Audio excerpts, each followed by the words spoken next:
Naniniwala ka ba na kaya ng isang mali burahin ng 10 tama mong nagawa? Oo, kaya ng isang mali baguhin ang imahe ng isang mabuting tao at gawin itong masama.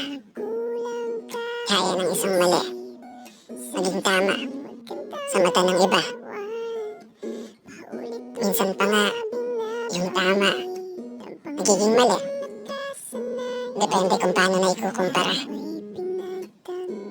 Sa madaling sabi, may tama ka. Pero seryoso, wala eh. Nandito tayo sa mundo na kung saan madali kang matatandaan ng iba sa pagkakamaling nagawa mo. Nandito tayo sa mundo na kung saan kadalasang nakabase sa pagkakamali kung paano kayo lalarawan ng ibang tao.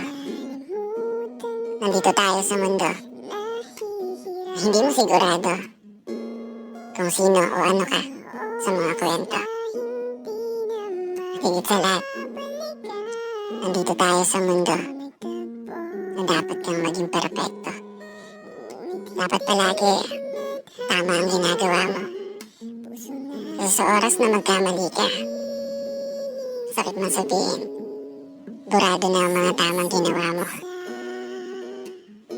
Pero pansinin mo, kapag gumawa ka ng tama, kadalasan mali ka pa rin sa paningin ng ilan. Pag nakagawa ka naman ng mali, kabilang ka na sa mga masasamang nilalang. Nakuha mo yung punto.